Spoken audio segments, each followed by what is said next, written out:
Hello, welcome to Tales Wargamer. I'm your host, Rob, and we have got an exciting video for you today because Games Workshop have very excitingly just announced a new model and also what we're going to be getting in Book 4 of the Dawnbringer series, which is pretty fun.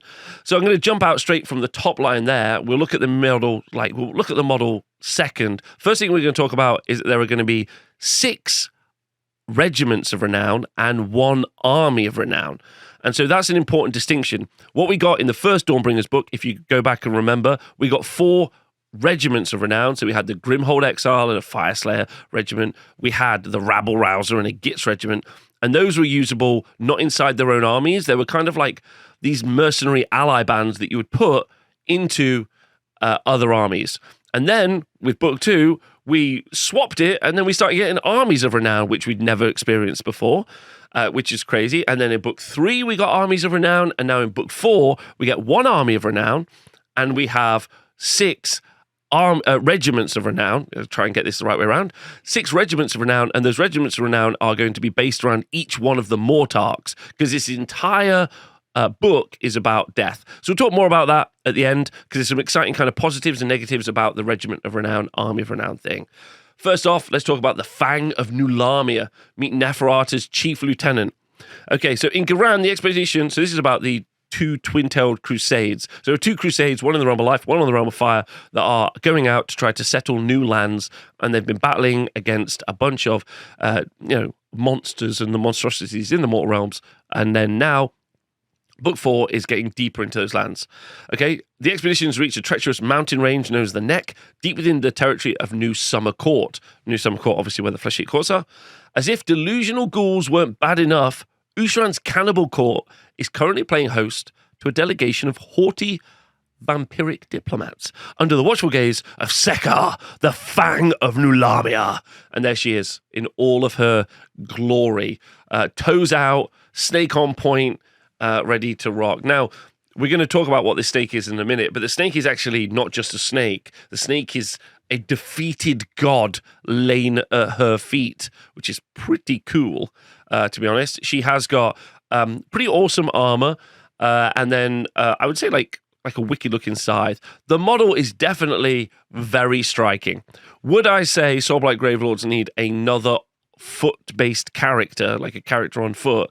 They have a lot of vampires. They have a lot of other stuff already. I'd say probably not. But that doesn't mean getting some more wicked sculpts wouldn't be really awesome as well. And Games Workshop have done really well. They've had a really nice dinner over the past few months where we've all been doing a bit of corporate charity and buying all of these like single model characters in boxes, which they've been able to like ship. So she won't be available outside of her kind of box straight away. So if you do want to get her, she's going to be inside of that. So I guess first thing, comments below. What does everyone think about this? I'm recording this while I'm streaming, and everyone in the chat is pretty excited about this character. A lot of people very keen on the sculpt. They think it's quite, telling. She is a very, very old vampire, so she has more of a decrepit kind of look. And she's not written as like some combat beast, and is instead her narrative is that she's like an arch manipulator. So it does kind of make sense. I even like, in that sense, the fact that she's like reaching out to kind of soothe the snake, like she's in charge even at that moment with quite a gentle gesture. So quite a cool sculpt, wind billowing, some fun stuff. I'd love to know what you all think. Every vampire of Neferata's court is a consummate schemer, their eternal unlife devoted to spreading the Mortarch's venomous influence, but Sekar's talent for intrigue outstrips even her rivals. As chief diplomat for the Queen of Blood, she bends friends and foe alike to Neferata's will, with a powerful hypnotism, spell-laden speech, and subtle subliminal gestures. Sekar, so this is her snake, and her attendant. Oh no, sorry, Sekar is her. Sorry, and her attendants have wormed their way into Ushran's court. This is an awesome story. Banking on his respect for nobility, chivalry, and the blood ties between Mortarchs. From here, they siphon the Summer King's infected blood, sending shipments of fine wines out into Sigmarite cities across the mortal realms.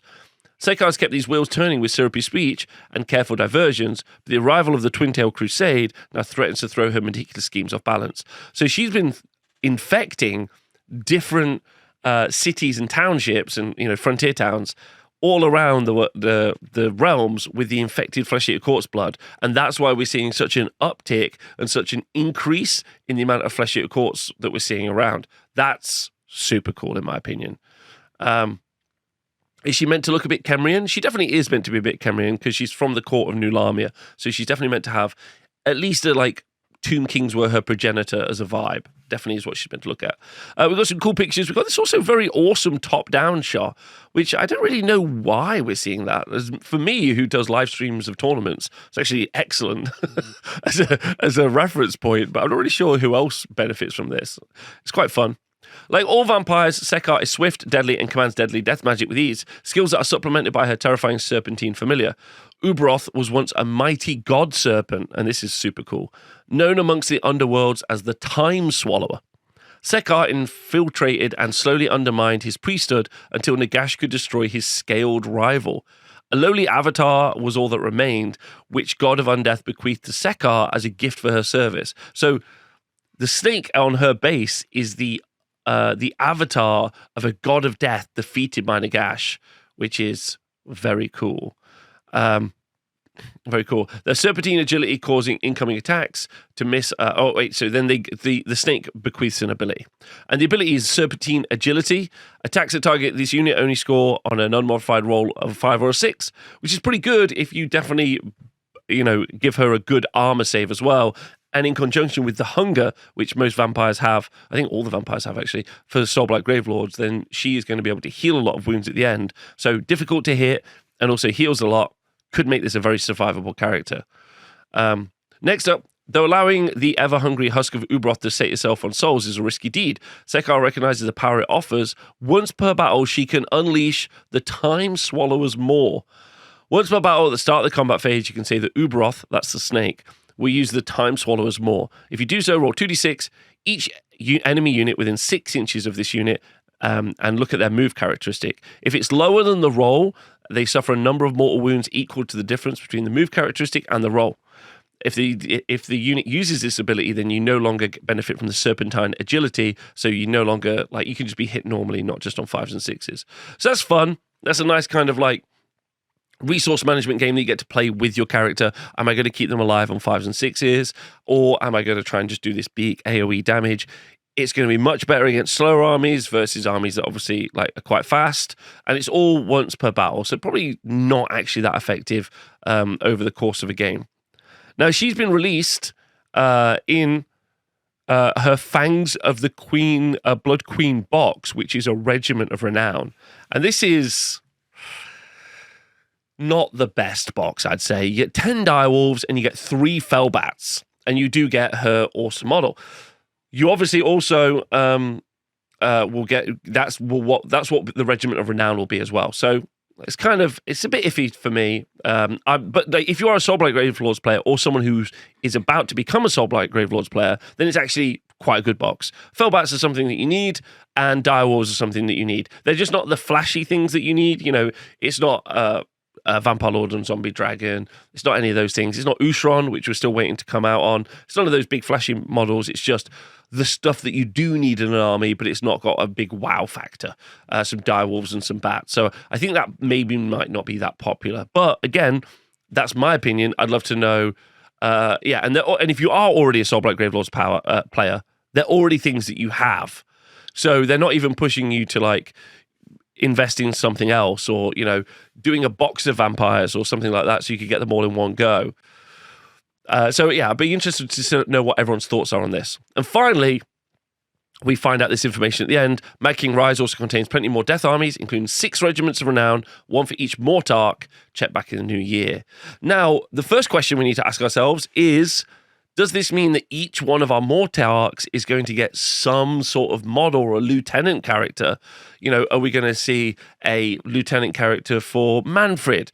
That could be quite fun. Are we going to see a foot character for the Nighthorn, for Lady Alinda, who's a Mortarch as well? I think a lot of the players for the Death factions would have much preferred to have seen an army of renown for each one of their armies, versus a bunch of regiments of renown. But regiments of renown are kind of cool. You bring in this unit from some other army, it's a very complex way of basically doing mercenaries, but you bring them in and then they can, play in your army, and that gives you the opportunity to do a lot of kit bashing and theming, which is quite fun as well. But we are getting towards the end of Age of Sigmar 3 and we're moving into Age of Sigmar 4. So I think those Regiments of Renown probably not going to be very sustainable over that time. But I want to know what everyone thinks about what you think those foot characters might look like. Because I think the fact that there aren't Armies of Renown is a little bit sad, but the fact that we might see 5 new minis come out, one for each of the Mortarchs, is actually really exciting. Is that guaranteed? No. They did make a promise at the start of the Dawnbringer series that each one of the factions would be getting a new miniature, which would be super cool, and it would be fun to see if we get that in the future as well. So I'd be excited to see all of the factions get something. We know Kharadron Overlords didn't get one, and we know we don't know what the rest are going to be in the future. Anyway, I'd love to know what everyone thinks about this. I think it's fun. Soulblight Gravelords players just with more of the same thing, more foot characters, but a new cool foot character, which is fun. And yeah, let me know what you think.